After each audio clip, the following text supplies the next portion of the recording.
ਧੰਨ ਵਾਹਿਗੁਰੂ ਜੀ।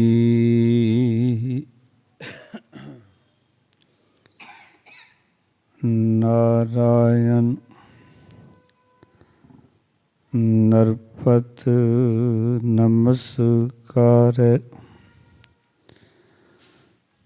ऐसे गुरु को बल बल जाइए,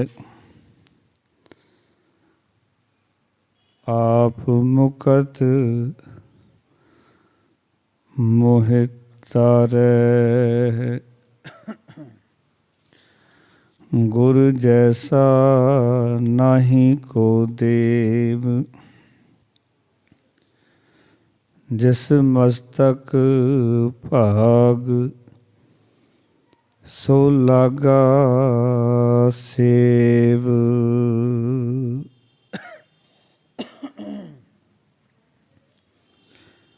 गुरु जैसा नाही को देव, जिस मस्तक भाग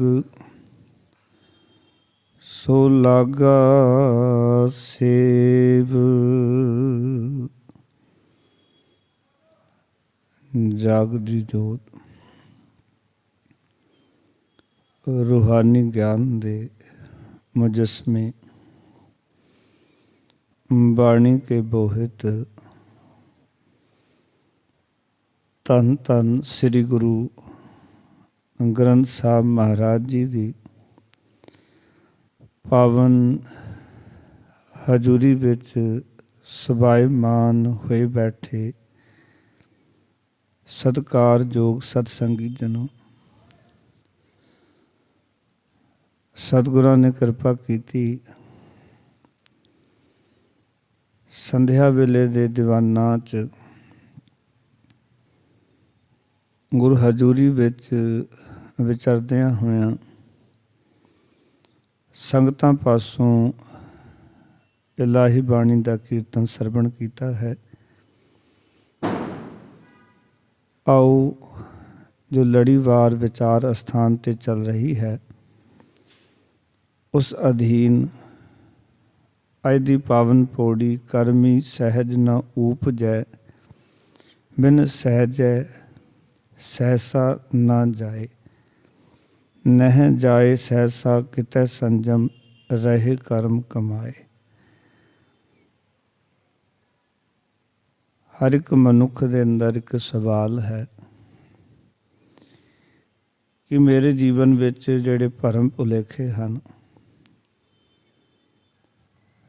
मेरे अंदर बहुत सारियां भटकना ने, वो किवें दूर होण। मनुख बेअंत कर्म कर करके थक जाता है, पर उसकी भटकना दूर नहीं होंदी ते सच्चे सुख की प्राप्ति नहीं होंदी। क्योंकि महाराज कहते जतन बहुत मैं कर रहे हो, मिट्यो न मन को मान। दुर्मत सो नानक फदियो, राख लिहो भगवान। तो कई बार दास तो सोचता कि गुरु तेग बहादुर महाराज ने वचन आखे, उन्हों की समाधि बड़ी सी, बड़ा नाम सतगुर जपते सन, बड़ी सेवा करते सन, पर साढ़े वर्गियां का की हाल होएगा। साडा तो उतना जतन भी नहीं है। जिस जतन की गल गुरु साहब जी कर रहे हैं कि मैं बहुत सारे जतन करके वेख ले, जतन बहुत मैं कर रहे हो, मिट्यो न मन को मान। मन का अहंकार, मन का गुमान नहीं मिटिया। आओ गुरु कोलों सीखिए। जीवन विचों ये सारियां चीज़ां किवें मिटणगियां जो भरम भुलेखे ने, वो किवें दूर होणगे ते किवें असी सहज दे विच समावांगे। क्योंकि सहज ही आनंद है। जीवन में सहजता नहीं तो उत्थे आनंद भी कोई नहीं। भावें बंदा कई बार मुखों कहता है आनंद है, कई बार थानू मिलेगा आखेगा बड़ी चढ़दी कला है, पर वो मुखों कह रहा हुंदा है। आनंद दा तां एक आवा ही वखरा हुंदा। जिस दे कोल आनंद है उन्होंने कहण दी लोड़ नहीं कि आनंद है। ਉਹਦੇ ਕੋਲ ਬੈਠਦੇ ਹਾਂ, ਉੜਦੇ ਹਾਂ, ਨਾਲ ਵਿਚਰਦੇ ਹਾਂ, ਪਤਾ ਲੱਗ ਜਾਂਦਾ ਕਿ ਇਹ ਆਨੰਦ ਵਿੱਚ ਹੈ। ਆਓ ਪਿਆਰ ਨਾਲ ਪਹਿਲਾਂ ਇਸ ਪੌੜੀ ਦਾ ਮੂਲ ਪਾਠ ਕਰਦੇ ਹਾਂ, ਫਿਰ ਸਮਝਣ ਦਾ ਯਤਨ ਕਰਾਂਗੇ। ਗੁਰੂ ਸਾਹਿਬ ਨੇ ਸਵਾਲ ਵੀ ਕੀਤਾ ਇਸ ਪੌੜੀ ਵਿੱਚ ਅਤੇ ਨਾਲ ਜਵਾਬ ਵੀ ਦਿੱਤਾ ਹੈ। ਪਿਆਰ ਨਾਲ ਸਾਰਿਆਂ ਨੇ ਗੁਰਫਤਿਹ ਦੀ ਸਾਂਝ ਕਰਦੇ ਹੋਏ ਇਸ ਪੌੜੀ ਦੇ ਪਾਠ ਕਰਨ ਦੀ ਕਿਰਪਾਲਤਾ ਕਰਨੀ ਜੀ। ਵਾਹਿਗੁਰੂ ਜੀ ਕਾ ਖਾਲਸਾ, ਵਾਹਿਗੁਰੂ ਜੀ ਕੀ ਫਤਿਹ। ਕਰਮੀ ਸਹਿਜ ਨ ਉਪਜੈ, ਕਰਮੀ ਸਹਿਜ ਨ ਉਪਜੈ। ਬਿਨ ਸਹਿਜ ਸਹਿਸਾ ਨ ਜਾਏ, ਬਿਨ ਸਹਿਜ ਸਹਿਸਾ ਨ ਜਾਏ। ਨਹਿ ਜਾਏ ਸਹਿਸਾ ਕਿਤੈ ਸੰਜਮ, ਨਹਿ ਜਾਏ ਸਹਿਸਾ ਕਿਤੈ ਸੰਜਮ। ਰਹੇ ਕਰਮ ਕਮਾਏ, ਰਹੇ ਕਰਮ ਕਮਾਏ। ਸਹਿਸਾ ਜਿਉ ਮਲੀਨ ਹੈ, ਸਹਿਸਾ ਜਿਉ ਮਲੀਨ ਹੈ। ਕਿਤ ਸੰਜਮ ਤੋਤਾ ਜਾਏ, ਕਿਤ ਸੰਜਮ ਤੋਤਾ ਜਾਏ। ਮਨ ਧੋਵੋ ਸ਼ਬਦ ਲਾਗੋ, ਮਨ ਧੋਵੋ ਸ਼ਬਦ ਲਾਗੋ। ਹਰਸਿਉ ਰਹੋ ਚਿਤ ਲਾਏ, ਹਰਸਿਉ ਰਹੋ ਚਿਤ ਲਾਏ। ਕਹਿ ਨਾਨਕ ਗੁਰ ਪ੍ਰਸਾਦੀ ਸਹਿਜ ਉਪਜੈ, ਕਹਿ ਨਾਨਕ ਗੁਰ ਪ੍ਰਸਾਦੀ ਸਹਿਜ ਉਪਜੈ। ਇਹ ਸਹਿਸਾ ਇਵ ਜਾਏ, ਇਹ ਸਹਿਸਾ ਇਵ ਜਾਏ। ਕਹਿ ਨਾਨਕ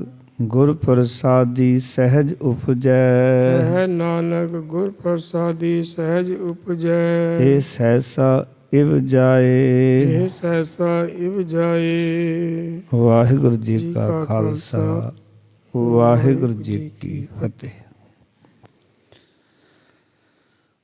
ਗੁਰੂ ਮਹਾਰਾਜ ਨੇ ਮਨੁੱਖ ਦੇ ਕੀਤੇ ਹੋਏ ਵਿਖਾਵੇ ਦੇ ਕੰਮਾਂ ਦਾ ਅੱਜ ਜ਼ਿਕਰ ਕੀਤਾ ਹੈ। ਜੋ ਆਪਾਂ ਧਾਰਮਿਕ ਵਿਖਾਵੇ ਦਾ ਕੰਮ ਕਰਦੇ ਹਾਂ, ਉਸ ਦਾ ਜ਼ਿਕਰ ਸਤਿਗੁਰੂ ਇੱਥੇ ਕਰ ਰਹੇ ਹਨ। ਕਿਉਂਕਿ ਜਿਹੜਾ ਧਰਮ ਦਾ ਮਾਰਗ ਹੈ, ਧਰਮ ਦੇ ਮਾਰਗ ਦੇ ਪਾਂਧੀ ਨੂੰ ਪਰਮਾਰਥ ਦੇ ਰਾਹ ਦੇ ਵਿੱਚ ਬਹੁਤ ਸਾਰੀਆਂ ਜਿਹੜੀਆਂ ਮੁਸ਼ਕਿਲਾਂ ਹਨ ਉਹ ਆਉਂਦੀਆਂ ਹਨ। ਤੇ ਜਿਹੜਾ ਧਰਮ ਮਾਰਗ ਤੇ ਤੁਰਨ ਵਾਲਾ ਰਾਹੀ ਹੈ, ਉਹਨਾਂ ਆਉਣ ਵਾਲੀਆਂ ਮੁਸ਼ਕਿਲਾਂ ਵਿੱਚ ਹੀ ਉਲਝ ਕੇ ਰਹਿ ਜਾਂਦਾ ਹੈ ਤੇ ਆਪਣੀ ਮੰਜ਼ਿਲ ਨੂੰ ਭੁੱਲ ਜਾਂਦਾ ਹੈ। ਟਾਰਗੇਟ ਜੀਵਨ ਵਿੱਚ ਯਾਦ ਨਹੀਂ ਰਹਿੰਦਾ। ਫਿਰ ਉਹਨਾਂ ਕਰਮਾਂ ਨੂੰ ਹੀ ਸਭ ਕੁਝ ਸਮਝ ਲੈਂਦਾ ਹੈ। ਅਸਲ ਵਿੱਚ ਹਰ ਇੱਕ ਚੀਜ਼ ਜੋ ਮਨੁੱਖ ਨੂੰ ਪਰਮਾਰਥ ਦੇ ਮਾਰਗ ਲਈ ਦਰਸਾਈ ਗਈ, ਆਦਿ ਕਾਲ ਤੋਂ ਲੈ ਕੇ ਹੁਣ ਤੱਕ, ਤੇ ਅਸੀਂ ਦੇਖਦੇ ਹਾਂ ਉਸਦੇ ਪਿੱਛੇ ਮਨੁੱਖ ਨੂੰ ਸਮਝਾਉਣ ਵਾਸਤੇ ਭਾਵਨਾ ਚੰਗੀ ਰਹੀ ਹੈ। ਪਰ ਜਿਵੇਂ ਕਈ ਵਾਰੀ ਤੁਸੀਂ ਦੇਖਦੇ ਹੋ ਕਿ 5 ਸਾਲ ਦੀ ਉਮਰ ਦੇ ਵਿੱਚ ਬਣਿਆ ਹੋਇਆ ਕੋਟ 50 ਸਾਲ ਦੀ ਉਮਰ ਵਿੱਚ ਨਹੀਂ ਆਉਂਦਾ, ਤੇ ਤੁਸੀਂ ਕਹੋ ਵੀ ਇਹ ਆਉਣਾ ਚਾਹੀਦਾ, ਪਰ ਉਸ ਵੇਲੇ ਉਹ ਕੰਮ ਨਹੀਂ ਕਰਦਾ, ਤਨ ਕੱਜ ਨਹੀਂ ਸਕਦਾ, ਤਨ ਤੇ ਪੂਰਾ ਨਹੀਂ ਫਿੱਟ ਪੈਂਦਾ। ਇੱਦਾਂ ਹੀ ਹੈ ਨਾ।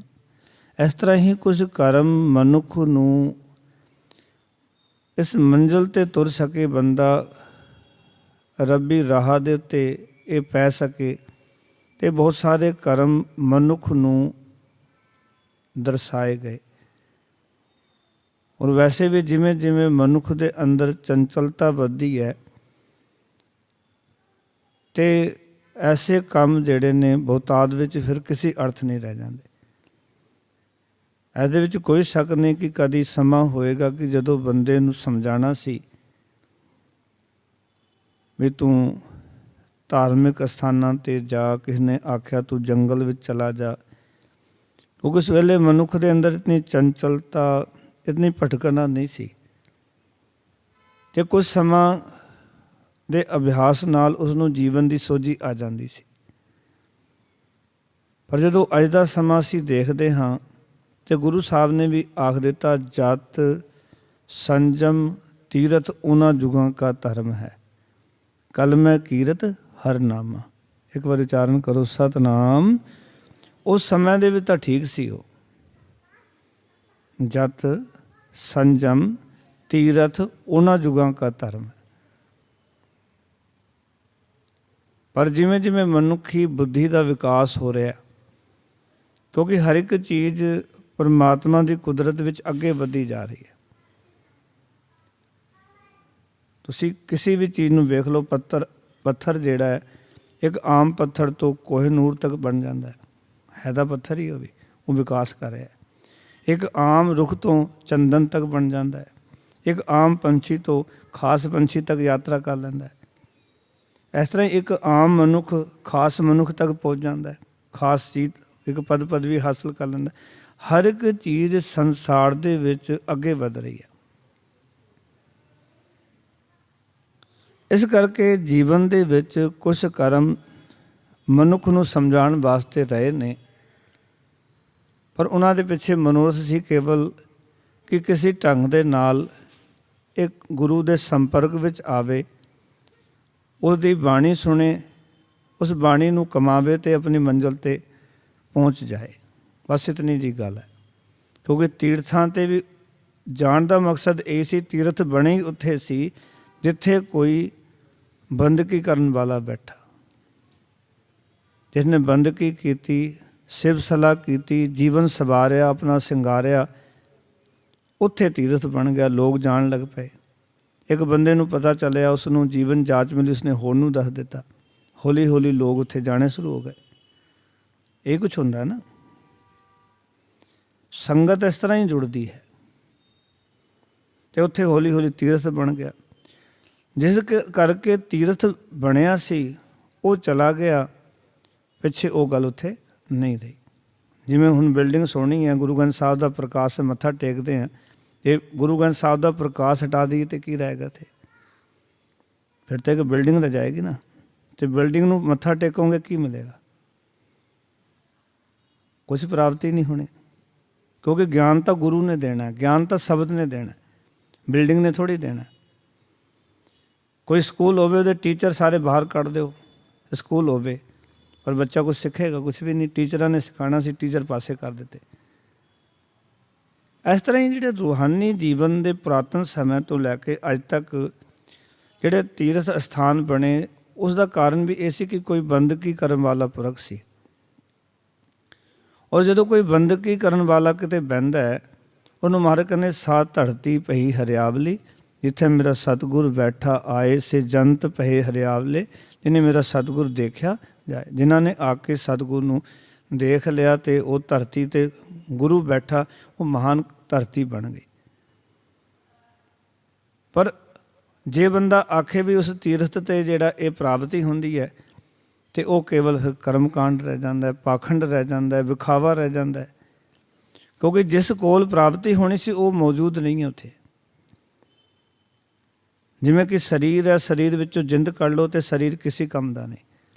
ਫਿਰ ਤਾਂ ਇੱਕੋ ਹੀ ਕੰਮ ਬਚਦਾ ਹੈ, ਕਾਕੀ ਮਾਤ ਪਿਤਾ ਕਹੋ ਕਾਕੋ, ਕਵਨ ਪੁਰਖੀ ਜੋਈ, ਕੱਢ ਫੁੱਟੈ ਕੋਈ ਬਾਤ ਨਾ ਪੁੱਛੈ, ਕਾਢੋ ਕਾਢੋ ਹੋਈ। ਫਿਰ ਤਾਂ ਇਹ ਹੈ ਵੀ ਕੱਢ ਦਿਓ ਇਹਨੂੰ, ਹੋਰ ਕਰਨਾ ਕੀ ਹੈ?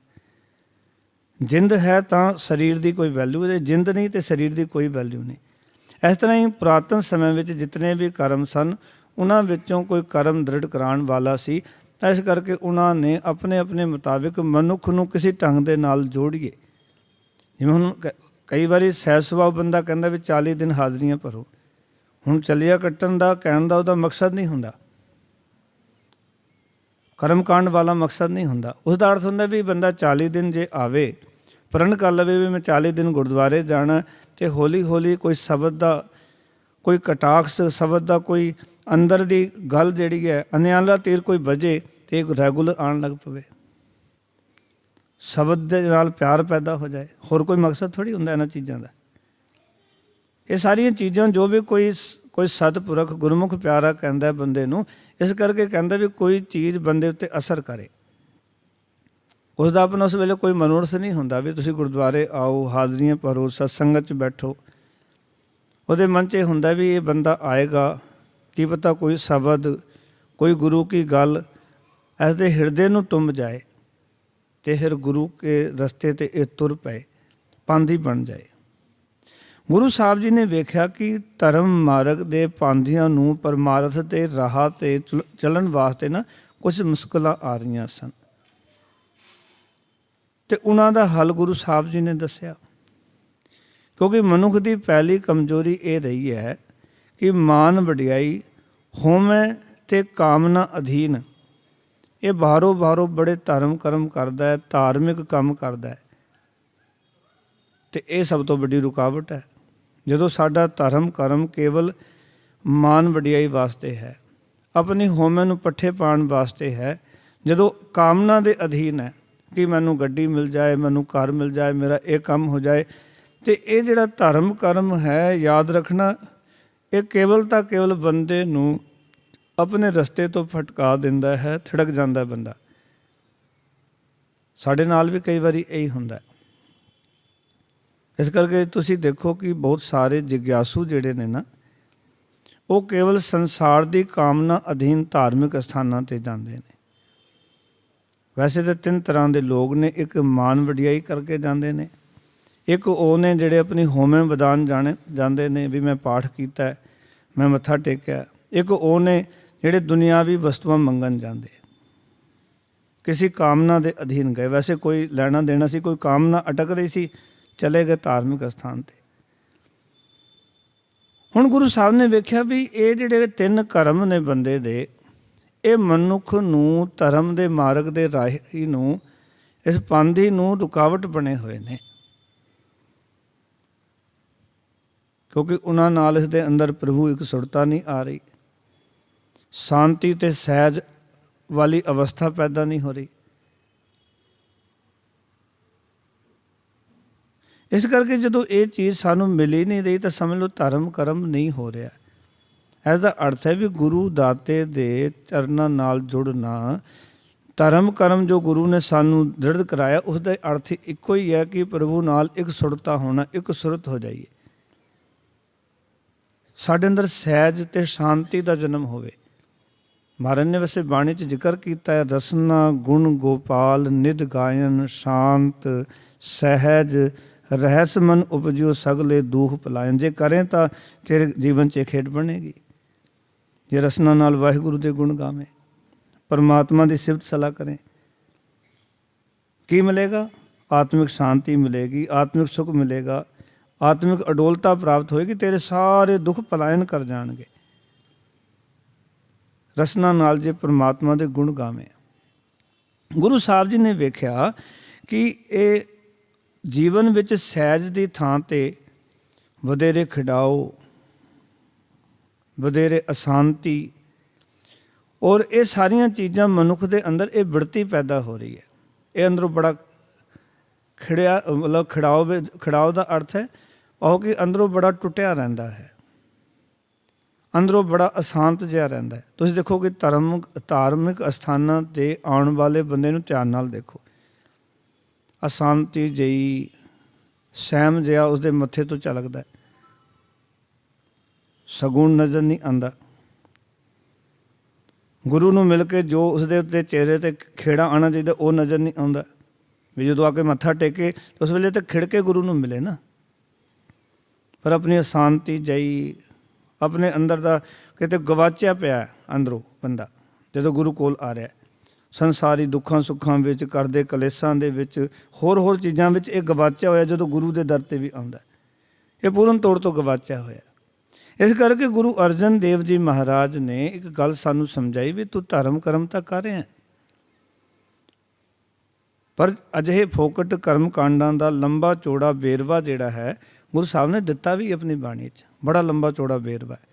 ਪਾਠ ਪੜ੍ਹਿਓ ਅਰ ਵੇਦ ਵਿਚਾਰਿਓ, ਨਿਵਲ ਭੁਯੰਗਮ ਸਾਧੇ, ਪੰਚ ਜਨਾ ਸੋ ਸੰਗ ਨਾ ਛੁਟਕਿਓ, ਅਧਿਕ ਅਹੰਗ ਬੁਧ ਬਾਦੇ ਪਿਆਰੇ, ਇਨ ਵਿਦ ਮਿਲਨ ਨਾ ਜਾਈ, ਮੈਂ ਕੀਏ ਕਰਮ ਅਨੇਕਾ, ਹਾਰ ਭਰਿਓ ਸੁਆਮੀ ਕੈ ਦੁਆਰੈ, ਦੀਜੈ ਬੁੱਧ ਵਿਵੇਕਾ, ਮੋਨ ਰਹਿਓ ਕਰਪਾਤੀ ਰਹਿਓ, ਨਗਨ ਫਿਰਿਓ ਬਨਮਾਈ। इतना कुछ महाराज ने उत्थे जिक्र किया। मन कामना तीरथ जाए वसियो, सिर करवत हराए, मन की मैल ना उतरै, ए विद जे लख जतन कराए। आओ कि बंदा धर्म कर्म कर रहा है, बहुत सारी क्रियावां दे विच उलझिया होया है, पर जो मिलना चाहिए सी धर्म कर्म करके वो मिलना चाहिए सी सहज। कबीर साहब ने एक गल बड़ी ऐलानिया आखी, क्या पढ़ी है क्या गुणी है, क्या वेद पुराना सुनिए, पढ़े सुने क्या होई, जो सहज ना मिले सोई। पढ़ सुन के लाभ की होया? सानू पुछया जा सकता भी पढ़ सुन के लाभ की होया? जिवें बंदा रोटी खावे नूं पुछया जाए भाई भुख मिट गई, वो आखे मिटी नहीं, फिर रोटी खाण दा ते कोई लाभ नहीं। बंदे नूं प्यास लगी होवे, पानी दे दईए ते पुछीए बाद दे विच भी प्यास बुझी, कहंदे प्यास ते बुझी नहीं जी। ते पानी पीण दा तां कोई लाभ नहीं होया ना सुनो। पानी इस करके पीना सी प्यास बुझ जाए, रोटी तां खानी सी भुख मिट जाए। इस तरह बाणी इस करके पढ़नी सी कि अंदर दी अशांति जिहड़ी वो समाप्त हो जाए। और बाणी ये काम करदी है। हुण पता नहीं असीं किद्दां पढ़दे हां, नहीं तो गुरु साहब ते ऐलानिया कहंदे ने, अमृत बाणी हर हर तेरी, सुन सुन होवै परमगत मेरी, जलन बुझी शीतल होए मनवा, सतगुर का दर्शन पाजू। इसका अर्थ है कि असीं गवाचे हुए बाणी पढ़ते हैं, अंदरला टिकदा ही कोई नहीं, सावधानता ही नहीं जीवन के अंदर। तो गुरु अर्जन देव जी महाराज कहते हैं कि मैं देखता हाँ कि मनुख कर्म विखावे दे बड़े कर रहा है। पाठ भी कीते, वेद शास्त्रां दी विचार की, न्योली कर्म कीते और कुंडली कर्म कीते, पंज जनां दे नाल संग छुटिया नहीं, अहंकार होर वधा लिया इस क्रिया दा। इसनों ही गुरु अर्जन देव जी महाराज ने अगे जाके आख्या, कर्म धर्म पाखंड जो दीसै, तिन जम जागाती लुटै। ਜਿਹੜੇ ਅਸੀਂ ਕਰਮ ਕਰ ਰਹੇ ਨਾ, ਉਹਨਾਂ ਕਰਮਾਂ ਨੂੰ ਤੇ ਜਮਾਂ ਦੀ ਜਗਾਤ ਪੈ ਜਾਂਦੀ, ਭਾਵ ਕਿ ਉਹਨਾਂ ਨੂੰ ਕਰਕੇ ਤਾਂ ਹੰਕਾਰ ਪੈਦਾ ਹੋ ਜਾਂਦਾ ਹੈ। ਹੰਕਾਰ ਦਾ ਬੋਲਬਾਲਾ ਅੰਦਰ ਚੱਲ ਪੈਂਦਾ ਹੈ। ਸਮਝ ਲਓ ਜਿਤਨਾ ਤੁਸੀਂ ਕਰਮ ਕੀਤਾ ਸੀ, ਦਾਨ ਕੀਤਾ, ਪੁੰਨ ਕੀਤਾ, ਸੇਵਾ ਕੀਤੀ, ਨਾਲ ਅਹੰਕਾਰ ਦਾ ਜਨਮ ਹੋ ਗਿਆ ਕਿ ਮੈਂ ਦਾਨੀ ਹਾਂ। ਉਹ ਤਾਂ ਕਰਮ ਉਸ ਹੰਕਾਰ ਨੇ ਬਰਾਬਰ ਹੀ ਕਰ ਦਿੱਤਾ, ਉਹ ਲੁੱਟਿਆ ਗਿਆ ਤੁਹਾਡਾ ਕਰਮ। ਕਿਉਂਕਿ ਉਸ ਕਰਮ ਨੂੰ ਕਰਕੇ ਤੁਹਾਡੇ ਅੰਦਰ ਆਨੰਦ ਸਾਨੂੰ ਮਿਲਣਾ ਚਾਹੀਦਾ ਸੀ, ਖੇੜੇ ਦੇ ਵਿੱਚ ਤੁਸੀਂ ਜਾਣੇ ਚਾਹੀਦੇ ਸੀ, ਅੰਦਰ ਖੁਸ਼ੀ ਪੈਦਾ ਹੁੰਦੀ ਵੀ ਮੇਰੇ ਕੋਲੋਂ ਗੁਰੂ ਸਾਹਿਬ ਨੇ ਇਹ ਸੇਵਾ ਕਰਾਈ। ਪਰ ਉਸ ਸੇਵਾ ਨੂੰ ਕਰਕੇ ਹੰਕਾਰ ਪੈਦਾ ਹੋ ਗਿਆ। ਮਹਾਰਾਜ ਕਹਿੰਦੇ ਇਸ ਕਰਕੇ ਇੱਕ ਕੰਮ ਕਰਿਆ ਕਰ, ਜਿਹੜੇ ਤੂੰ ਧਰਮ ਦੇ ਨਾਮ 'ਤੇ ਵਿਖਾਵੇ ਦੇ ਕਰਮ ਕਰਦਾ ਹੈ, ਤੀਰਥਾਂ ਆਦਿ ਦੇ ਕਰਮ ਕਰਦਾ ਹੈ, ਵਰਤ ਆਦਿ ਰੱਖਦਾ, ਇਹ ਸਾਰੇ ਕਰਮ ਜਿਹੜੇ ਨੇ ਨਾ, ਇਹ ਜਮਾਂ ਦੀ ਜਗਾਤ ਪੈ ਜਾਂਦੀ ਹੈ।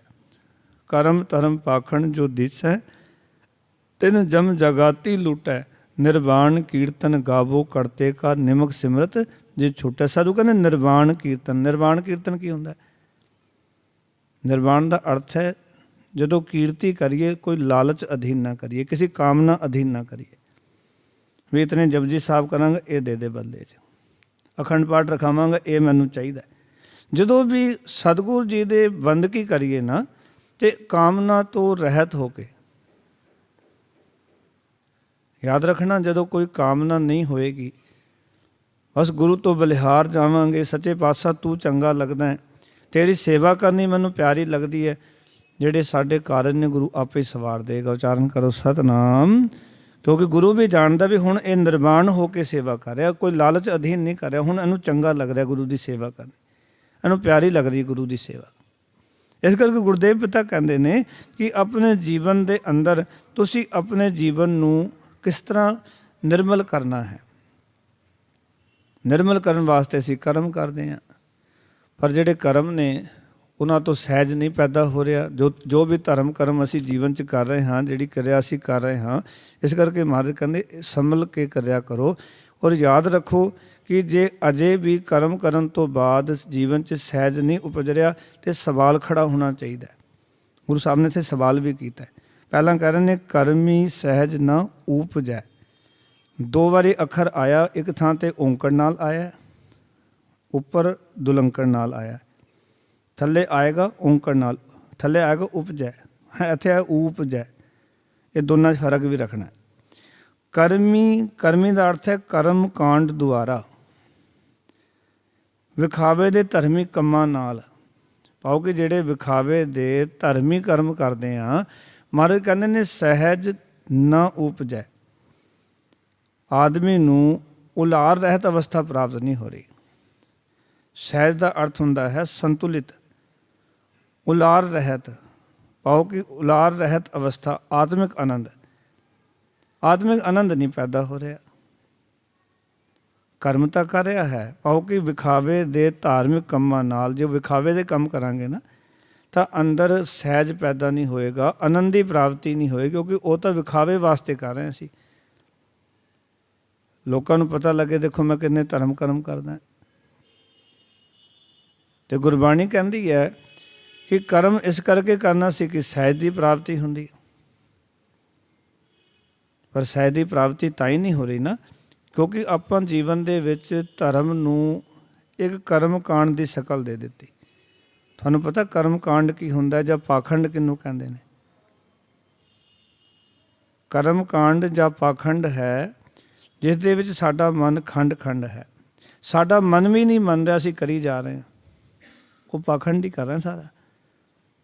ਮਨ ਮੰਨ ਨਹੀਂ ਰਿਹਾ, ਕਰੀ ਜਾ ਰਹੇ ਹਾਂ, ਪਾਖੰਡ ਹੈ। ਤੁਹਾਨੂੰ ਹੋਰ ਸੌਖਾ ਕਰਦੇ ਹਾਂ ਕਿ ਇਹ ਕਰਮ ਕਾਂਡ ਦਾ ਜਨਮ ਕਿਵੇਂ ਹੁੰਦਾ ਹੈ। ਮੈਂ ਇੱਕ ਗਾਥਾ ਪਹਿਲੇ ਵੀ ਅੱਗੇ ਕਦੀ ਸੁਣਾਈ ਹੋਵੇਗੀ। ਇੱਕ ਬੜੀ ਪਿਆਰੀ ਗਿਆਨੀ ਜਸਵੰਤ ਸਿੰਘ ਪਰਵਾਨਾ ਜੀ ਨੇ ਆਪਣੀ ਕਿਤਾਬ ਦੇ ਵਿੱਚ ਜ਼ਿਕਰ ਕੀਤਾ। ਉਹ ਕਹਿੰਦੇ ਵੀ ਕਰਮ ਕਾਂਡ ਕਿਵੇਂ ਸ਼ੁਰੂ ਹੁੰਦਾ ਹੈ।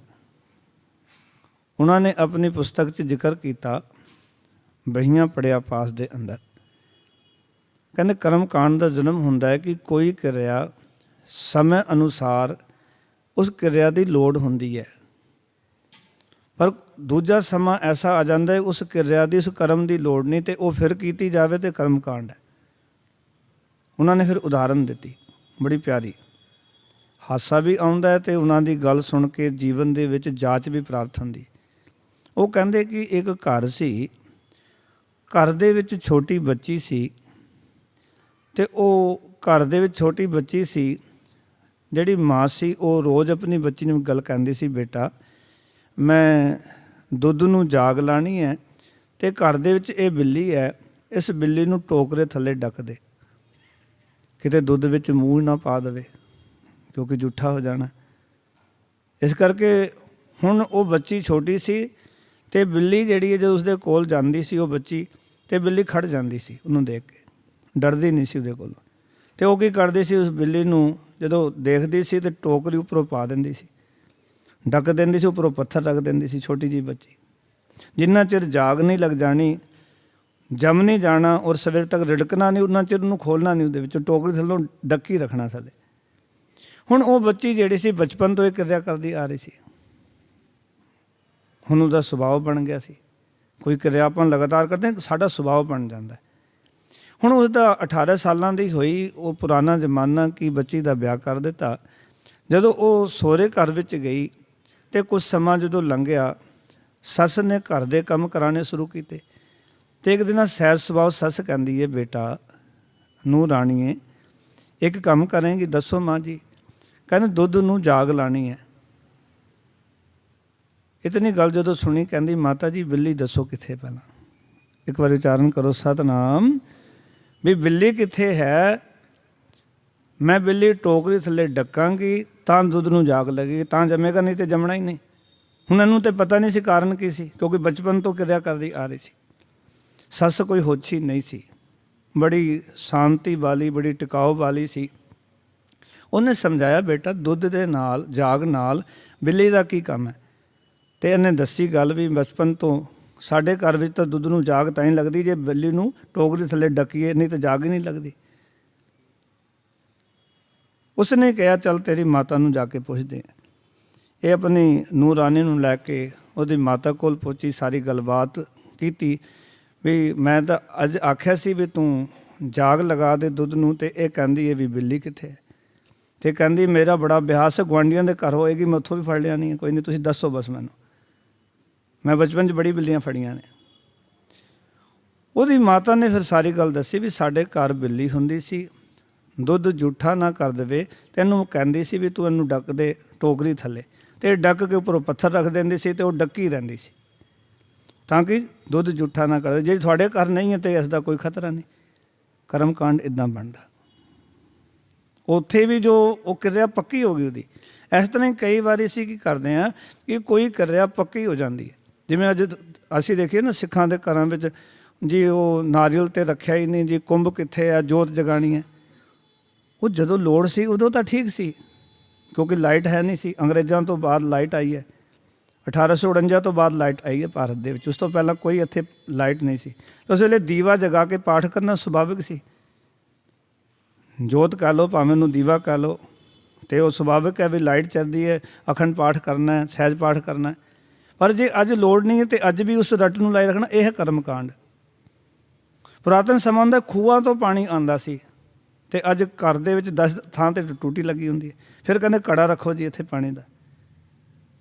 ਦੇਖੋ ਨਾ, ਸਾਰੀਆਂ ਚੀਜ਼ਾਂ ਹੌਲੀ ਹੌਲੀ ਜਿਹੜੇ ਸਾਨੂੰ ਸਮਝਣੀਆਂ ਪੈਣੀਆਂ, ਅਤੇ ਅੱਜ ਕਰਮ ਕਾਂਡ ਬਣ ਕੇ ਰਹਿ ਗਈ ਰੀਤ ਹੈ ਵੀ ਪਾਣੀ ਦਾ ਘੜਾ ਰੱਖੋ ਤਾਂ ਕਿ ਜੋ ਖੂਹ ਦੂਰ ਹੁੰਦੇ ਸਨ, ਜੇ ਪਾਠੀ ਸਿੰਘ ਨੂੰ ਲੋੜ ਪੈ ਗਈ ਤਾਂ ਪਾਣੀ ਪੀ ਲਵੇ।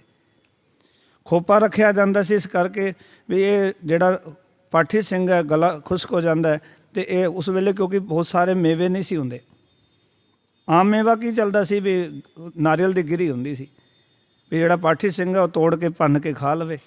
ਪਰ ਅੱਜ ਉਹ ਕਰਮ ਕਾਂਡ ਬਣ ਜਾਣਾ ਇੱਕ ਸੁਭਾਵਿਕ ਜੀ ਗੱਲ ਹੈ। ਔਰ ਸਾਰੇ ਘਰਾਂ 'ਚ ਬਹੁਤੇ ਲੋਕ ਕਹਿੰਦੇ ਜੀ ਬਿਨਾਂ ਇਸ ਤੋਂ ਤਾਂ ਅਖੰਡ ਪਾਠ ਹੀ ਪੂਰਾ ਨਹੀਂ ਹੋਣਾ। ਇਹਨੂੰ ਕਹਿੰਦੇ ਨੇ ਕਰਮ ਕਾਂਡ ਦਾ ਇਸ ਤਰ੍ਹਾਂ ਜਨਮ ਹੁੰਦਾ। ਇਸ ਤਰ੍ਹਾਂ ਕੁਝ ਚੀਜ਼ਾਂ ਸਾਨੂੰ ਲੋੜ ਨਹੀਂ। ਜਿਵੇਂ ਅੱਜ ਅਸੀਂ ਦੇਖਦੇ ਹਾਂ ਕਿ ਉਹ ਜਦੋਂ ਮਹਾਰਾਜ ਦਾ ਸਰੂਪ ਜਾਂਦਾ ਨਾ, ਅਤੇ ਉਹ ਪਾਣੀ ਦਾ ਜੱਗ ਲੈ ਕੇ ਉਹ ਇੱਥੋਂ ਹੀ ਸ਼ੁਰੂ ਕਰ ਲੈਂਦੇ ਨੇ। ਹੁਣ ਇੱਥੇ ਸਾਫ਼ ਪਿਆ, 10 ਵਾਰੀ ਤਾਂ ਪੋਚਾ ਲੱਗਿਆ ਸਵੇਰ ਤੋਂ, ਫਿਰ ਪਾਣੀ ਛਿੜਨ। ਉਹਦਾ ਪਾਣੀ ਦਾ ਅਰਥ ਕੀ ਸੀ? ਪੁਰਾਤਨ ਟਾਈਮ 'ਚ ਇਹ ਸੀ ਵੀ ਗੁਰੂ ਮਹਾਰਾਜ ਜਾਂਦੇ ਸਨ, ਰਸਤੇ ਜਿਹੜੇ ਸੀ ਉਹ ਕੱਚੇ ਹੁੰਦੇ ਸੀ, ਧੂਲ ਮਿੱਟੀ ਹੁੰਦੀ ਸੀ, ਗੁਰੂ ਸਾਹਿਬ ਦੇ ਵਸਤਰਾਂ 'ਤੇ ਨਾ ਪਵੇ ਅਤੇ ਛਿੜਕ ਦਿੰਦੇ ਸਨ ਪਾਣੀ। ਅਤੇ ਹੁਣ ਇੱਥੇ ਵੀ ਕਈ ਬੰਦੇ ਇੱਥੇ ਡਿੱਗ ਗਏ। ਮਨਾ ਕਰੀਦਾ ਭਰਾ ਵੀ ਕਿ ਜਗ ਪਾਣੀ ਇੱਥੋਂ ਹੀ ਤੁਸੀਂ ਸ਼ੁਰੂ ਕਰ ਲੈਂਦੇ ਹੋ। ਕੋਈ ਸੰਗਤ ਆਉਂਦੀ ਮੱਥਾ ਟੇਕਣ ਡਿੱਗ ਜਾਂਦੀ ਹੈ। ਕਿਉਂ? ਇਹ ਕਰਮ ਕਾਂਡ ਬਣ ਗਿਆ ਇੱਕ। ਜੇ ਘਰ ਸਾਫ਼ ਹੈ, ਘਰ ਦੀ ਪੌੜੀਆਂ ਸਾਫ਼ ਨੇ, ਅਤੇ ਹੋਰ ਅਸੀਂ ਕੀ ਕਰਦੇ? ਹੋਰ ਗੰਦ ਹੋਰ ਪਾ ਦਿੰਦੇ। ਰਸਤੇ ਵਿੱਚ ਅਸੀਂ ਜਾਂਦੇ ਹਾਂ ਤੁਰ ਕੇ, ਫਿਰ ਉੱਥੇ ਜਾ ਕੇ ਜਦੋਂ ਪਾਣੀ ਪਾਉਂਦੇ ਜਾਂਦੇ ਹਾਂ ਅਤੇ ਉਹ ਪਾਣੀ ਦੇ ਨਾਲ ਕੀ ਹੁੰਦਾ ਕਿ ਉੱਥੇ ਘਰ ਦੀਆਂ ਪੌੜੀਆਂ ਵੀ ਗਿੱਲੀਆਂ ਹੁੰਦੀਆਂ, ਜਿੱਥੇ ਮਹਾਰਾਜ ਦਾ ਪ੍ਰਕਾਸ਼ ਹੁੰਦਾ ਉਹ ਸਾਰੇ ਵਸਤਰ ਜੋ ਖਰਾਬ ਹੋ ਜਾਂਦੇ, ਕੋਈ ਮਿੱਟੀ ਲੱਗੀ ਹੁੰਦੀ, ਸਾਰਿਆਂ ਤੱਕ ਮਿੱਟੀ ਚਲੀ ਜਾਂਦੀ। ਪਰ ਕੌਣ ਸਮਝਾਏਗਾ ਸਾਨੂੰ? ਜੇ ਕੋਈ ਬੰਦਾ ਧਰਮ ਦੀ ਗੱਲ ਕਰੇ ਅਤੇ ਉਹ ਕਹਿੰਦੇ ਵੀ ਇਹ ਤਾਂ ਜੋ ਮਨਮਤੀਆ ਬੰਦਾ।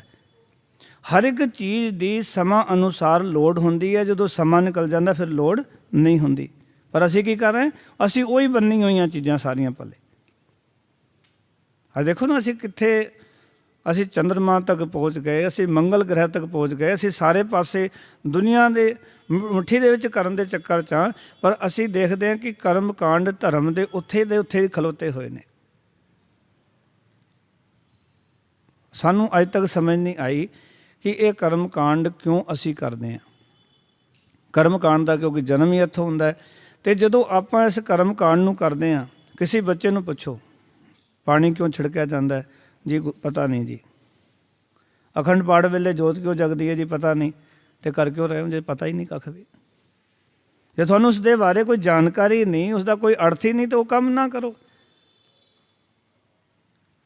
ਤੁਸੀਂ ਦੇਖੋ ਨਾ, ਅੱਜ ਦਾ ਜ਼ਮਾਨਾ ਹੈ ਕਿ ਸਾਨੂੰ, ਮੈਂ ਘਰਾਂ ਵਿੱਚ ਕਈ ਵਾਰੀ ਜਦੋਂ ਅਖੰਡ ਪਾਠ ਆਰੰਭ ਹੁੰਦਾ ਬੇਨਤੀ ਕਰਦਾ ਵੀ ਜਿਹੜੇ ਵੀ ਸੰਗਤ ਇੱਥੇ ਵਿਚਰੇ ਨਾ, ਉਹਨਾਂ ਨੇ ਫੇਸਬੁੱਕ 'ਤੇ ਨਹੀਂ ਚਲਾਉਣੀ, ਇੱਥੇ ਯੂਟਿਊਬ ਨਹੀਂ ਚਲਾਉਣਾ। ਇੱਥੇ ਬੈਠ ਕੇ ਜੇ ਕੋਈ ਵਿਚਰੇ ਤਾਂ ਚੋਰ ਸਾਫ਼ ਕਰ ਲੈਣਾ। ਅਸੀਂ ਕੀ ਕਰਦੇ? ਉੱਥੇ ਬੈਠੇ ਪਾਠੀ ਸਿੰਘ ਪਾਠ ਕਰਿਆ, ਅਸੀਂ ਆਪਣੀ ਫੇਸਬੁੱਕ ਵਿੱਚ ਹੀ ਸਾਰੇ ਅਖੰਡ ਪਾਠ ਘਰ 'ਚ ਰੱਖਿਆ, ਜਾਂ ਨਾਲ ਦੇ ਕਮਰੇ TV ਚੱਲ ਰਿਹਾ, ਉੱਥੇ ਬੱਚੇ ਕਾਰਟੂਨ ਦੇਖ ਰਹੇ ਨੇ। ਅਸੀਂ ਆਪਣੇ ਆਪ ਨੂੰ ਸਮਝਾ ਨਹੀਂ ਸਕੇ ਵੀ ਆਪਾਂ ਗੁਰੂ ਸਾਹਿਬ ਜੀ ਨੂੰ ਘਰ ਲੈ ਕੇ ਆਏ ਹਾਂ, ਆਪਾਂ ਕਿੱਦਾਂ ਦੇ ਕਰਮ ਕਰਨੇ। ਗੁਰੂ ਸਾਹਿਬ ਕਹਿੰਦੇ ਕਰਮੀ ਸਹਿਜ ਨਾ ਉਪਜੈ, ਵਿਖਾਵੇ ਦੇ ਧਰਮੀ ਕੰਮਾਂ ਦੇ ਨਾਲ ਤੇਰੇ ਅੰਦਰ ਆਤਮਿਕ ਅਡੋਲਤਾ ਦਾ ਜਨਮ ਨਹੀਂ ਹੋਣਾ, ਸਹਿਜ ਦੀ ਪ੍ਰਾਪਤੀ ਨਹੀਂ ਹੋਣੀ। ਆਪਾਂ ਸੋਚਦੇ ਵੀ ਬਾਰ-ਬਾਰ ਦੇ ਵਿਖਾਵੇ ਦੇ ਬਾਬਾ ਜੀ ਤੁਹਾਡੇ ਹੱਥ ਸੁੱਚੇ ਕਰਾ ਦਈਏ, ਇਹਨਾਂ ਚੀਜ਼ਾਂ ਨੂੰ ਸਮਝਦੇ ਵੀ ਇਹ ਧਰਮੀ ਹੋਣ ਦੀ ਨਿਸ਼ਾਨੀਆਂ, ਬਸ ਵੀ ਬਾਬਾ ਜੀਆਂ ਦੇ ਪੈਰ ਸੁੱਚੇ ਕਰਾ ਦਈਏ, ਇਹ ਨਿਸ਼ਾਨੀਆਂ ਅਸੀਂ ਸਮਝਦੇ ਧਰਮੀ ਹੋਣ ਦੀਆਂ। ਤੇਲ ਚੋ ਦਈਏ। ਹੁਣ ਤੁਹਾਨੂੰ ਕੋਈ ਪੁੱਛੇ ਵੀ ਤੇਲ ਕਿਉਂ ਚੋਇਆ ਜਾਂਦਾ ਸੀ? ਪੁਰਾਤਨ ਸਮਾਂ ਹੁੰਦਾ ਸੀ ਜਦੋਂ ਕਿ ਲੱਕੜ ਦੇ ਭਾਰੀ ਦਰਵਾਜ਼ੇ ਹੁੰਦੇ ਸੀ, ਉਹਨਾਂ ਦੀ ਜਿਹੜੀ ਚੁੱਲ੍ਹਾਂ ਹੁੰਦੀਆਂ ਸਨ ਉਹ ਜਾਮ ਹੋ ਜਾਂਦੀਆਂ ਸਨ, ਅਤੇ ਉਹਨਾਂ ਦੀ ਚੁੱਲ੍ਹਾਂ ਵਿੱਚ ਤੇਲ ਪਾਇਆ ਜਾਂਦਾ ਸੀ ਤਾਂ ਕਿ ਮਹਾਰਾਜ ਜੀ ਆਣ ਕੇ ਦਰਵਾਜ਼ਾ ਖੋਲ੍ਹਣ ਲੱਗਿਆ ਸਾਨੂੰ ਪਰੇਸ਼ਾਨੀ ਨਾ ਹੋਵੇ। ਅਤੇ ਹੁਣ ਮਹਾਰਾਜ ਜੀ ਜਦੋਂ ਜਾਂਦੇ ਨੇ ਦੋਨੋਂ ਸਾਈਡ ਤੇਲ ਚੋਇਆ ਜਾਂਦਾ। ਸਾਨੂੰ ਕੋਈ ਪਤਾ ਹੈ ਨਹੀਂ ਕੁਛ ਵੀ, ਆਪਾਂ ਕਰਮ ਕਾਂਡ ਕਰੀ ਜਾ ਰਹੇ ਹਾਂ। ਇਹ ਸਭ ਵਿਖਾਵੇ। ਇਹਨਾਂ ਸਾਰੇ ਕੰਮਾਂ ਦੇ ਨਾਲ ਦੱਸੋਗੇ ਇਹਨੂੰ ਸਹਿਜ ਮਿਲੇਗਾ? ਸਹਿਜ ਤਾਂ ਬਾਣੀ ਨੂੰ ਵਿਚਾਰ ਕੇ ਮਿਲਣਾ, ਬਾਣੀ ਨੂੰ ਕਮਾ ਕੇ ਮਿਲਣਾ, ਬਾਣੀ ਦੇ ਮੁਤਾਬਿਕ। ਪਰ ਅਸੀਂ ਇਸ ਨੂੰ ਹੀ ਧਰਮ ਸਮਝ ਕੇ ਪੂਰੀ ਜ਼ਿੰਦਗੀ ਲੱਗੇ ਰਹਿੰਦੇ ਹਾਂ। ਮੈਂ ਬੇਨਤੀ ਕਰਾਂ, ਗੁਰੂ ਸਾਹਿਬ ਅੱਜ ਸਪਸ਼ਟ ਕਹਿ ਰਹੇ ਨੇ, ਕਰਮੀ ਸਹਿਜ ਨਾ ਉਪਜੈ ਬਿਨ ਸਹਿਜੈ ਸਹਿਸਾ ਨਾ ਜਾਏ। ਮਹਾਰਾਜ ਕਹਿੰਦੇ ਨੇ ਸਹਿਜ ਆਤਮਿਕ ਅਡੋਲਤਾ ਵਾਲੀ ਦਸ਼ਾ ਪੈਦੇ ਹੋਏ ਤੋਂ ਬਿਨਾਂ, ਜੇ ਤੁਹਾਡੇ ਕੋਲ ਸਹਿਜ ਪੈਦਾ ਨਹੀਂ ਹੁੰਦਾ ਤਾਂ ਮਨ ਦੇ ਜਿਹੜੇ ਸੰਸ਼ੇ ਨੇ, ਭਰਮ ਭੁਲੇਖੇ ਨੇ, ਉਹ ਨਾਸ ਨਹੀਂ ਹੋ ਸਕਦੇ ਜਦੋਂ ਤੱਕ ਸਹਿਜ ਨਹੀਂ ਆਉਂਦਾ। ਜੇ ਜੀਵਨ 'ਚ ਸਹਿਜ ਆ ਗਿਆ, ਆਤਮਿਕ ਅਡੋਲਤਾ ਆ ਗਈ, ਫਿਰ ਤਾਂ ਕੋਈ ਭਰਮ ਭੁਲੇਖਾ ਨਹੀਂ ਰਹੇਗਾ, ਨਹੀਂ ਤਾਂ ਇਸ ਤੋਂ ਬਿਨਾਂ ਤੇ ਭਰਮ ਭੁਲੇਖੇ ਹੀ ਹਨ।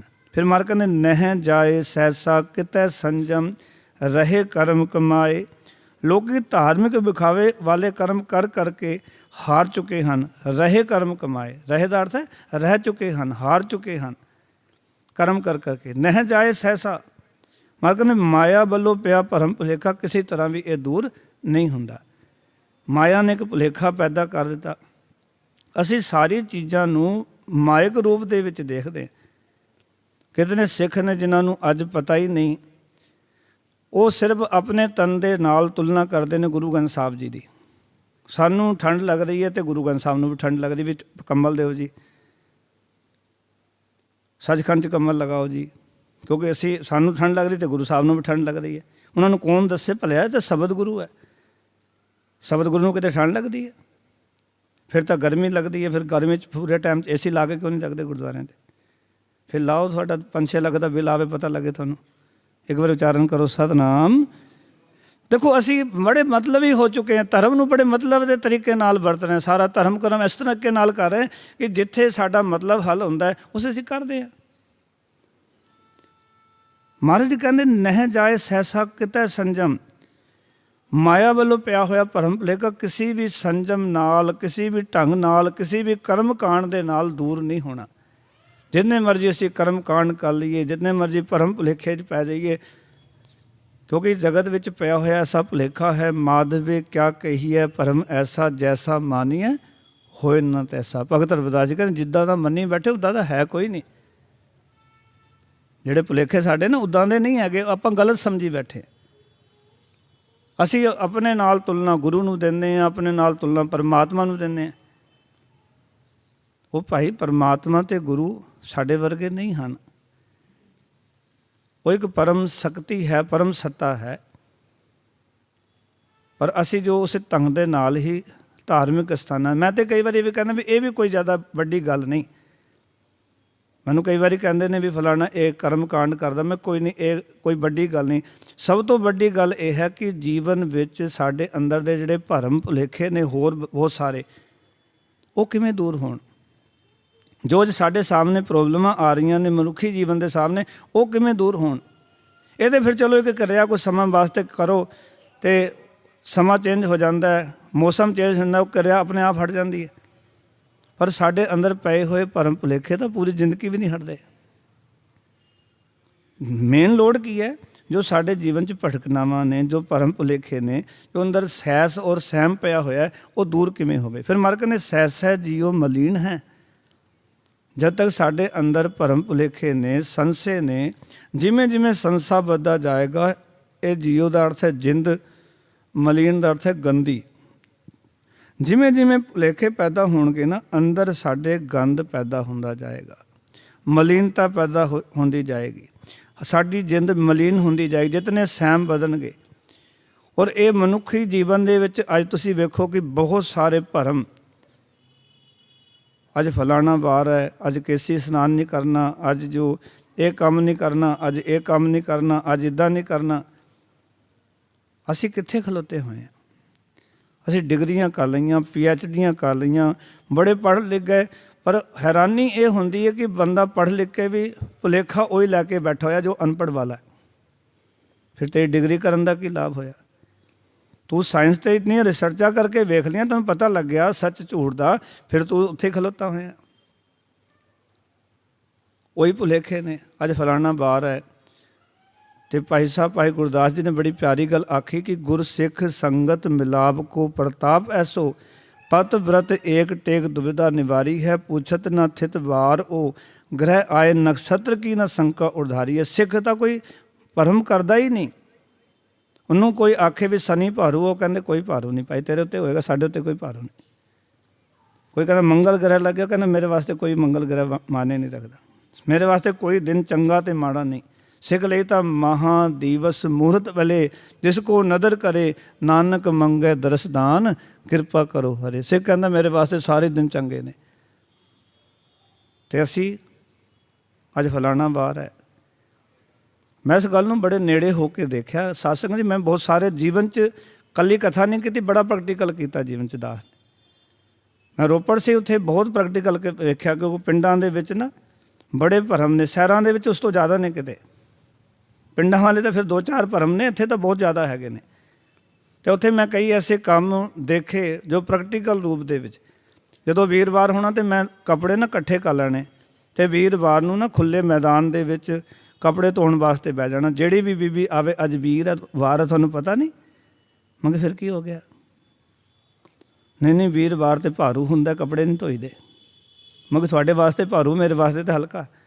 ਮੈਨੂੰ ਤਾਂ ਅੱਜ ਹੀ ਵੇਲ ਮਿਲੀ, ਇਸ ਕਰਕੇ ਜਦੋਂ ਮੇਲ ਮਿਲੀ ਮੇਰੇ ਵਾਸਤੇ ਉਹ ਦਿਨ ਵਧੀਆ, ਬਾਕੀ ਦਿਨ ਮੈਂ ਬਿਜੀ ਸੀ ਅਤੇ ਅੱਜ ਵੀਰਵਾਰ ਮੈਂ ਵਿਹਲਾ। ਅਤੇ ਇਸ ਤੋਂ ਵਧੀਆ ਹੋਰ ਕੀ ਹੋ ਸਕਦਾ? ਮੇਰੇ ਵਾਸਤੇ ਭਾਰੂ ਕੋਈ ਨਹੀਂ। ਅਤੇ ਅਸੀਂ ਦੇਖੋ ਕਿਸ ਤਰ੍ਹਾਂ ਦੇ ਵੀਰਵਾਰ ਨੂੰ ਨੂੰਹ ਨਹੀਂ ਵੱਢਣੇ, ਵੀਰਵਾਰ ਨੂੰ ਕੱਪੜੇ ਨਹੀਂ ਧੋਣੇ, ਇਹ ਨਹੀਂ ਕਰਨਾ, ਕਿਸੇ ਇਸ਼ਨਾਨ ਨਹੀਂ ਕਰਨਾ। ਇੱਥੇ ਤੱਕ ਦੇਖਿਆ ਜਿਨ੍ਹਾਂ ਨੇ ਅੰਮ੍ਰਿਤ ਵੀ ਛਕਿਆ ਹੋਇਆ ਸੀ। ਬੱਚੇ ਕਈ ਵਾਰੀ ਨਾ ਪੁੱਛਦੇ ਰਹਿੰਦੇ ਸਨ ਕਿ ਆਪਾਂ ਨੂੰ ਵਿੱਚ ਨੂੰ ਵੀਰ ਜੀ ਨਾ ਪ੍ਰੈਕਟੀਕਲ ਵੀ ਕਰਨਾ ਚਾਹੀਦਾ ਬਾਣੀ ਦਾ। ਅਤੇ ਮੈਂ ਕਿਹਾ ਕੀ ਪ੍ਰੈਕਟੀਕਲ ਕਰੋਗੇ? ਬੱਚਿਆਂ ਨੇ ਵਿਓਤਬੰਦੀ ਕਰ ਲਈ। ਅਖੰਡ ਪਾਠ ਚੱਲ ਰਿਹਾ ਸੀ ਰਾਤੀ, ਅਤੇ ਉਹਨਾਂ ਨੇ ਕੀ ਕੀਤਾ ਕਿ ਮੈਨੂੰ ਰਾਤ ਨੂੰ 10-11 ਵਜੇ ਪੁੱਛਦੇ ਨੇ, ਵੀਰ ਜੀ ਆਪਣੇ ਘਰ 'ਚ ਰਸੋਈ ਦੇ ਵਿੱਚ ਗੁਰਦੁਆਰੇ ਦੀ ਨੂਣ ਪਿਆ? ਮੈਂ ਕਿਹਾ ਪਿਆ ਨੂਣ, ਅਤੇ ਕਹਿੰਦੇ ਲਾਲ ਮਿਰਚਾਂ, ਮੈਂ ਕਿਹਾ ਉਹ ਵੀ ਪਈਆਂ ਨੇ, ਹਲਦੀ ਵੀ ਪਈ ਹੈ। ਹੁਣ ਮੈਨੂੰ ਨਹੀਂ ਪਤਾ ਵੀ ਬੱਚਿਆਂ ਨੇ ਕੀ ਕਰਨਾ। ਅਤੇ ਉਹ ਸਵੇਰ ਹੋਈ, ਕੀ ਹੋਇਆ, ਰੌਲਾ ਪੈ ਗਿਆ ਬੜਾ। ਰਾਤੀ ਬੱਚਿਆਂ ਨੇ ਨਾ ਉਹ ਰਸੋਈ ਵਿੱਚੋਂ ਨੂਣ ਚੱਕ ਲਿਆ, ਲਾਲ ਮਿਰਚਾਂ ਲੈ ਲਈਆਂ, ਹਲਦੀ ਲੈ ਲਈ, 4-5 ਚੀਜ਼ਾਂ ਕਿਸੇ ਘਰ ਦੇ ਜੋ ਅੰਮ੍ਰਿਤਧਾਰੀ ਪਰਿਵਾਰ ਸਾਰਾ ਉਹਦੇ ਦਰਵਾਜ਼ੇ 'ਤੇ ਰੱਖਿਆ ਹੈ। ਉੱਠਦੇ ਸਾਰ ਰੌਲਾ ਪੈ ਗਿਆ ਵੀ ਰਾਤ ਕਿਸੇ ਨੇ ਟੂਣਾ ਟੋਟਕਾ ਸਾਡੇ ਉੱਤੇ ਕਰ ਦਿੱਤਾ, ਚਾੜ ਦਿੱਤੀ ਗੱਡੀ। ਰੌਲਾ ਬੜਾ ਪਿਆ, ਮੇਰੇ ਕੋਲ ਆ ਗਏ। ਮੈਨੂੰ ਇਤਨਾ ਜਦੋਂ ਉਹਨਾਂ ਨੇ ਮੇਰੇ ਸਵੇਰੇ ਤੱਕ ਮੈਨੂੰ ਵੀ ਨਹੀਂ ਪਤਾ ਲੱਗਿਆ ਵੀ ਕਹਾਣੀ ਕੀ ਹੈ, ਪਰ ਜਿਵੇਂ ਹੀ ਉਹਨਾਂ ਨੇ ਕਿਹਾ ਵੀ ਸਾਡੇ ਘਰ ਦੇ ਅੱਗੇ ਹਲਦੀ ਪਈ ਹੈ, ਨੂਣ ਪਿਆ ਹੋਇਆ, ਮਿਰਚਾਂ ਪਈਆਂ ਨੇ, ਮੈਂ ਕਿ ਰਾਤੀ ਬੱਚੇ ਪੁੱਛਦੇ ਸੀ ਉਹਨਾਂ ਨੇ ਕੀਤਾ ਹੋਣਾ। ਇੱਕ ਵਾਰੀ ਉਚਾਰਨ ਕਰੋ ਸਤਿਨਾਮ। ਮੈਂ ਉਹਨੂੰ ਸ਼ਾਂਤ ਕਰਕੇ ਭੇਜਿਆ, ਮੈਂ ਕਿ ਕੋਈ ਟੋਟਕਾ ਨਹੀਂ ਕੀਤਾ, ਇਹ ਬੱਚਿਆਂ ਨੇ ਸ਼ਰਾਰਤ ਕੀਤੀ ਹੈ। ਇੱਕ ਵਾਰੀ ਉਚਾਰਨ ਕਰੋ ਸਤਿਨਾਮ। ਅੰਮ੍ਰਿਤ ਛਕਿਆ ਹੋਇਆਂ ਦਾ ਇਹ ਹਾਲ ਹੈ, ਉਹਨਾਂ ਨੂੰ ਭਰੋਸਾ ਨਹੀਂ ਗੁਰੂ ਗ੍ਰੰਥ ਸਾਹਿਬ ਦੇ ਉੱਤੇ। ਗੁਰੂ ਗ੍ਰੰਥ ਸਾਹਿਬ ਜੀ ਦਾ ਕਹਿੰਦੇ ਨੇ, ਕਿਆ ਤੂੰ ਸੋਚੈ ਕਿਆ ਤੂੰ ਚਿਤ ਮੈਂ, ਕਿਆ ਤੂੰ ਕਰੈ ਪਾਏ, ਤਾਕੋ ਕਹੋ ਪਰਵਾ ਕਹੋ ਕਿ ਜੇ ਗੋਪਾਲ ਸਾਏ। ਤੂੰ ਕੀ ਸੋਚਦਾ ਹੈ, ਕੀ ਚਿੱਤਦਾ? ਤੈਨੂੰ ਕਿਸੇ ਦੀ ਕੋਈ ਪਰਵਾਹ ਕਰਨ ਦੀ ਲੋੜ ਨਹੀਂ। ਤੈਨੂੰ ਪਤਾ ਮੇਰਾ ਪਰਮਾਤਮਾ ਮਦਦਗਾਰ ਹੈ, ਮੇਰੀ ਸਹਾਇਤਾ ਕਰਨ ਵਾਲਾ ਹੈ। ਇੱਕ ਪਾਸੇ ਪੜ੍ਹੀ ਜਾਂਦੇ ਜਾਂ ਤੂੰ ਮੇਰੇ ਬਲ ਹੈ ਤਾਂ ਕਿਆ ਮੂੰਹ ਛੰਦਾ, ਤੂੰ ਸਭ ਕੁਝ ਮੈਨੂੰ ਸੌਂਪਿਆ, ਫਿਰ ਭਰੋਸਾ ਕਿਉਂ ਨਹੀਂ ਹੈ? ਇੱਕ ਪਾਸੇ ਪੜ੍ਹੀ ਜਾਂਦੇ ਮਿਹਰਬਾਨ ਸਾਹਿਬ ਮੇਰਾ, ਮਿਹਰਬਾਨ ਜੀ ਸਗਲ ਕੋ ਦੇ ਦਾਨ, ਤੂੰ ਕਾਹੇ ਡੋਲੇ ਪ੍ਰਾਣੀਆਂ ਤੁਧ ਰਾਖੇਗਾ, ਸਿਰਜਨਹਾਰ ਜਿਨ ਪੈਦਾਇਸ਼ ਤੂੰ ਕੀਆ ਸੋਈ ਦੇ ਅਦਾਰ। ਦੂਜੇ ਪਾਸੇ ਕਹਿੰਦੇ ਮੇਰੇ ਬੱਚੇ ਦੀ ਨੌਕਰੀ ਨਹੀਂ ਲੱਗੀ, ਗੁਆਂਢੀ ਨੇ ਕੁਛ ਕਰ ਦਿੱਤਾ, ਹੱਦ ਹੋ ਗਈ। ਇੱਕ ਪਾਸੇ ਪੜ੍ਹੀ ਜਾਂਦਾ ਵੀ ਉਹਦੇ ਹੱਥ ਵਿੱਚ ਹੀ ਸਾਰਾ ਕੁਝ, ਭਰੋਸਾ ਵੀ ਕੋਈ ਨਹੀਂ ਸਿੱਖਾ। ਮਹਾਰਾਜ ਸੱਚੇ ਪਾਤਸ਼ਾਹ ਕਹਿਣ ਲੱਗੇ, ਕਹਿੰਦੇ ਨੇ ਸਹਿ ਜੀਓ ਮਲੀਨ ਹੈ, ਜੀਵ ਨੂੰ ਮਾਇਆ ਦੇ ਸੰਸਾ ਕਰਕੇ ਨਾ ਇਹ ਮਨ ਮਲੀਨ ਹੋ ਗਿਆ, ਅਤੇ ਕਿਤ ਸੰਜਮ ਧੋਤਾ ਜਾਏ। ਮਹਾਰਾਜ ਕਹਿੰਦੇ ਇਹ ਭਰਮ ਅਤੇ ਭ੍ਰਾਂਤੀ ਜਿਹੜੀ ਚਮੜੀ ਹੋਈ ਹੈ ਨਾ ਮਨ ਨੂੰ, ਸੰਸਾ ਜਿਹੜਾ ਲੱਗਿਆ ਹੋਇਆ, ਇਹ ਕਿਵੇਂ ਸਾਫ਼ ਹੋਵੇ? ਭਾਵ ਕਿ ਇਹਦੇ ਮਨ ਦੀ ਮਲੀਨਤਾ ਜੋ ਮੈਲਾ ਹੋ ਚੁੱਕਿਆ ਹੈ, ਇਹਦੇ ਅੰਦਰਲੇ ਮਨ ਨੂੰ ਕਿਵੇਂ ਸਵੱਛ ਕੀਤਾ ਜਾਏ। ਮਹਾਰਾਜ ਹੁਣ ਇੱਕ ਸਵਾਲ ਕੀਤਾ ਸਤਿਗੁਰ ਨੇ ਵੀ ਅੰਦਰ ਮਨ ਮੈਲਾ ਹੋ ਗਿਆ, ਮਨ ਦੇ ਵਿੱਚ ਇਹ ਗੱਲਾਂ ਆ ਗਈਆਂ, ਅਤੇ ਸਤਿਗੁਰ ਅੱਗੇ ਉਹਦਾ ਜਵਾਬ ਦੇ ਰਹੇ ਨੇ। ਕਹਿੰਦੇ ਭਾਈ ਮਨ ਮਲੀਨ ਹੈ, ਧੋਤਾ ਜਾ ਸਕਦਾ ਹੈ, ਮਨ ਧੋਵੋ ਸ਼ਬਦ ਲਾਗੋ। ਮਹਾਰਾਜ ਕਹਿੰਦੇ ਮਨ ਨੂੰ ਧੋਵੋ, ਸ਼ਬਦ ਨਾਲ ਜੁੜੋ, ਹਰ ਸਿਉ ਰਹੋ ਚਿਤ ਲਾਏ, ਹਰੀ ਪਰਮਾਤਮਾ ਦੇ ਨਾਲ ਚਿਤ ਜੋੜ ਕੇ ਰੱਖੋ। ਜਦੋਂ ਆਪਾਂ ਗੁਰੂ ਦੇ ਸ਼ਬਦ ਨਾਲ ਜੁੜਾਂਗੇ, ਗੁਰਬਾਣੀ ਨਾਲ ਜੁੜਾਂਗੇ, ਗੁਰਬਾਣੀ ਸਾਨੂੰ ਇਹ ਸਾਰੇ ਸੰਸੇ ਸਾਰੇ ਭਰਮ ਇਹ ਸਾਡੇ ਗੁਰਬਾਣੀ ਦੂਰ ਕਰ ਦੇਗੀ। ਗੁਰਬਾਣੀ ਸਪਸ਼ਟ ਆਖੇਗੀ, ਦੁਵਿਧਾ ਨਾ ਪੜੋ, ਹਰ ਬਿਨ ਹੋਰ ਨਾ ਪੂਜੋ, ਮੜੈ ਮਸਾਨ ਨਾ ਜਾਈ। ਸਿੱਖਾ ਦੁਵਿਧਾ ਵਿੱਚ ਨਹੀਂ ਪੈਣਾ। 10ਵੇਂ ਪਾਤਸ਼ਾਹ ਕਹਿੰਦੇ, ਜਾਗਤ ਜੋਤ ਜਪੈ ਨਿਸ ਬਾਸੁਰ, ਏਕ ਬਿਨਾ ਮਨ ਨੈਕ ਨ ਆਨੈ, ਪੂਰਨ ਪ੍ਰੇਮ ਪ੍ਰਤੀਤ ਸਜੈ, ਵਰਤ ਗੋੜ ਮੜੀ ਮਟ ਭੁੱਲ ਨਾ ਮੰਨੈ। ਸਿੱਖ ਨੇ ਜਾਗਤ ਜੋਤ ਦੇ ਨਾਲ ਜੁੜਨਾ। ਜਦੋਂ ਸ਼ਬਦ ਨਾਲ ਜੁੜ ਜਾਵਾਂਗੇ ਨਾ, ਸ਼ਬਦ ਸਾਨੂੰ ਯਕੀਨ ਦਿਵਾਏਗਾ ਵੀ ਤੇਰੇ ਉੱਤੇ ਕੋਈ ਕੁਛ ਨਹੀਂ ਕਰ ਸਕਦਾ, ਔਰ ਵਾਕਈ ਕੋਈ ਕੁਛ ਨਹੀਂ ਕਰ ਸਕਦਾ। ਜਦੋਂ ਆਪਾਂ ਕਹਿੰਦੇ ਨੇ ਕੁਛ ਕਰ ਦਿੱਤਾ, ਜਿਤਨੇ ਸਿਆਣਿਆਂ ਦੀ ਦੁਕਾਨਾਂ ਚੱਲਦੀਆਂ, ਮੈਂ ਤੁਹਾਡੀ ਸਭ ਦੀਆਂ ਦੁਕਾਨਾਂ ਪਵਾ ਦਾਂਗਾ। ਜੇ ਪਾਣੀ ਚਾਹੋ ਤਾਂ ਮੈਂ ਤੁਹਾਨੂੰ ਜੁਗਤ ਦੱਸ ਦਾਂਗਾ, ਤੁਹਾਡੀ ਵੀ ਚੱਲ ਜਾਏਗੀ ਦੁਕਾਨ, ਕਿਉਂਕਿ ਟਰੱਕ ਕੁਛ ਨਹੀਂ ਕਰਨਾ। ਇੱਕ ਬੰਦਾ ਮੈਨੂੰ ਸਿਆਣਾ ਮਿਲਿਆ, ਮੈਂ ਕਿਹਾ ਤੂੰ ਕਿਵੇਂ ਲੋਕਾਂ ਨੂੰ ਠੱਗਦਾ? ਕਹਿੰਦਾ ਮੈਂ ਕੁਛ ਨਹੀਂ ਕਰਦਾ, ਮੇਰੇ ਕੋਲ ਲੋਕ ਜਾਂਦੇ ਨੇ, ਏਜੰਟ ਛੱਡੇ ਹੋਏ ਨੇ। ਇੱਕ ਵਾਰੀ ਉਚਾਰਨ ਕਰੋ ਸਤਨਾਮ। ਏਜੰਟ ਛੱਡੇ ਨੇ, ਬੀਬੀਆਂ ਏਜੰਟ ਬਣਾਈਆਂ ਨੇ, ਬੀਬੀਆਂ ਏਜੰਟ ਬਣਾਈਆਂ, ਛੱਡੀਆਂ ਹੋਈਆਂ। ਕਹਿੰਦੇ ਮੈਂ ਕੁਛ ਨਹੀਂ ਕਰਦਾ, ਬਸ ਬੀਬੀਆਂ ਕਹਿੰਦੇ ਫਲਾਣਾ ਸਿਆਣਾ, ਉਹ ਤੋਂ ਪੁੱਛ ਲਓ। ਹੁਣ ਕਹਿੰਦੇ ਉਹ ਕੋਈ ਮੇਰੇ ਕੋਲ ਆਂਦਾ ਹੈ, ਮੈਂ ਚੁੱਪ ਰਹਿੰਦਾ, ਅਤੇ ਉਹ ਆ ਕੇ ਗੱਲ ਕਰਦੇ ਨੇ, ਆਪਣੀ ਗੱਲ ਸਾਰੀ ਕਰ ਦੇਣਗੇ।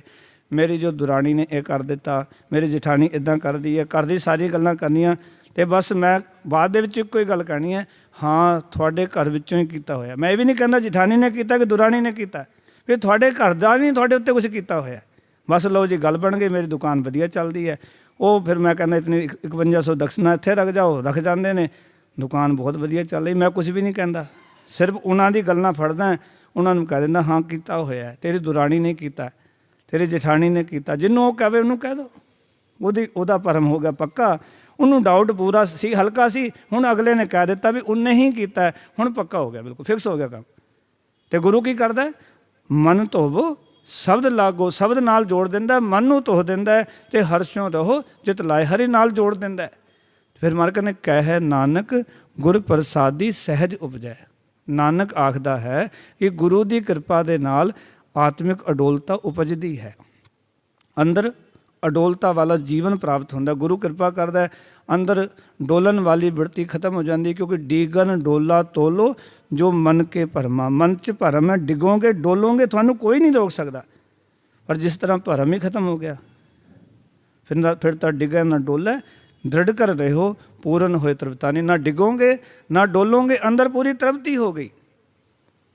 ਗੁਰ ਪ੍ਰਸਾਦੀ ਸਹਿਜ ਉਪਜੇ। ਜਦੋਂ ਸਹਿਜ ਪੈਦਾ ਹੋ ਗਿਆ, ਆਤਮਿਕ ਅਡੋਲਤਾ ਪੈਦਾ ਹੋ ਗਈ, ਫਿਰ ਮਾਲਕ ਨੇ ਇਹ ਸਹਿਸਾ ਇਹ ਵਜਾਏ। ਲਓ ਜੀ, ਤਰੀਕਾ ਦੱਸ ਦਿੱਤਾ। ਇਹ ਜਿਹੜਾ ਸੰਸਾ ਸੀ ਤੁਹਾਡੇ ਅੰਦਰ, ਭਰਮ ਭੁਲੇਖੇ ਸੀ, ਇਸ ਤਰ੍ਹਾਂ ਮਹਾਰਾਜ ਕਹਿੰਦੇ ਚਲਾ ਜਾਂਦਾ।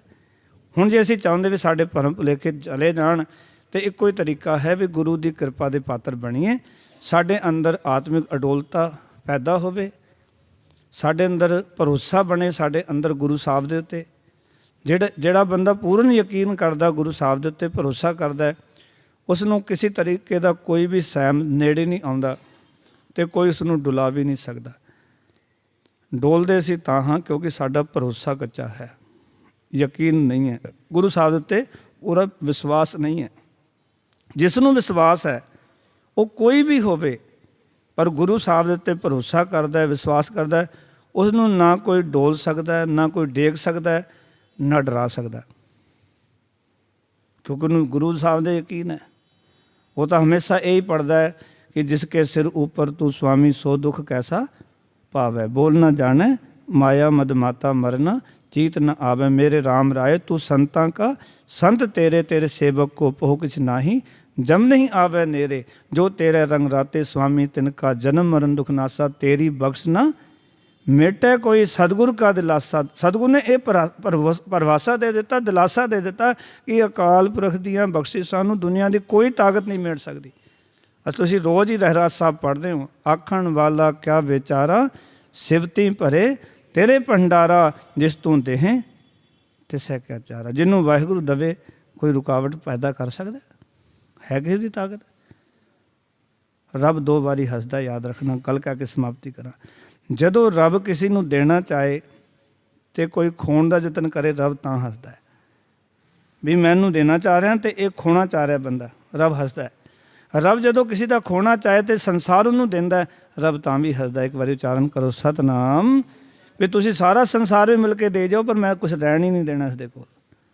रब तां भी हसदा भी कितने मूर्ख लोग ने, मैं सब कुछ खो रहा तो ये देण दा यतन कर रहे हैं। रब हसदा है। रब देने वाला होवे, संसार सारा खोण ते आ जाए तो रब तां हसदा है। गुरबाणी ने बड़े प्यारे सानू संकेत दिते ने सतगुर सच्चे पातशाह ने कि जाको मुश्किल अत बनै ढोई कोई ना दे। लागू होए दुश्मना साग भी भज खले। सबो भजै आसरा चुकै सब असराओ। चीत आवे उस पार ब्रह्म ਲਗਨ ਨਾ ਤਤੀ ਵਾਓ। ਸਿੱਖਾ ਜੇ ਚਿੱਤ ਆ ਗਿਆ ਵਾਹਿਗੁਰੂ ਤੇ ਉਹਨੇ ਤਤੀ ਬਾਤਾਂ ਨੂੰ ਲਗਨ ਕੋਈ ਨਹੀਂ ਦੇਣੀ। ਅੱਜ ਦੀ ਪਾਵਨ ਪੌੜੀ ਵਿੱਚ ਗੁਰੂ ਸਾਹਿਬ ਜੀ ਇਹ ਸੰਕੇਤ ਕਰਕੇ ਸਾਨੂੰ ਸਮਝਾਉਣਾ ਚਾਹੁੰਦੇ ਨੇ ਕਿ ਗੁਰੂ ਦੀ ਕਿਰਪਾ ਹੁੰਦੀ ਹੈ, ਸਹਿਜ ਦਾ ਜਨਮ ਹੁੰਦਾ, ਸੰਸੇ ਸਾਰੇ ਦੌੜ ਜਾਂਦੇ ਨੇ, ਜੀਵਨ ਵਿੱਚੋਂ ਕੋਈ ਸ਼ੱਕ ਨਹੀਂ ਰਹਿ ਜਾਂਦਾ। ਆਓ ਪਿਆਰ ਨਾਲ ਪਾਠ ਕਰਕੇ ਗੁਰੂ ਕੀ ਅਸੀਸ ਲਈਏ।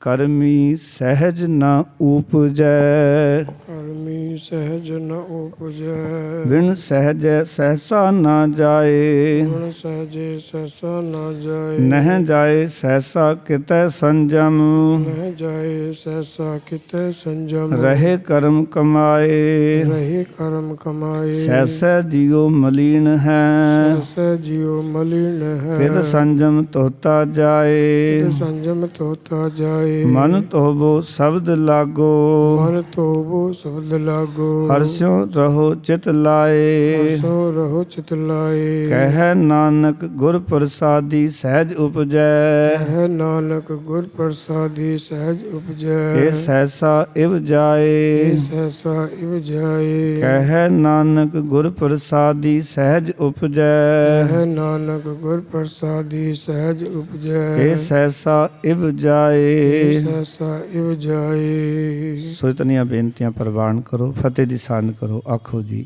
ਵਾਹਿਗੁਰੂ ਜੀ ਕਾ ਖਾਲਸਾ, ਵਾਹਿਗੁਰੂ ਜੀ ਕੀ ਫਤਿਹ।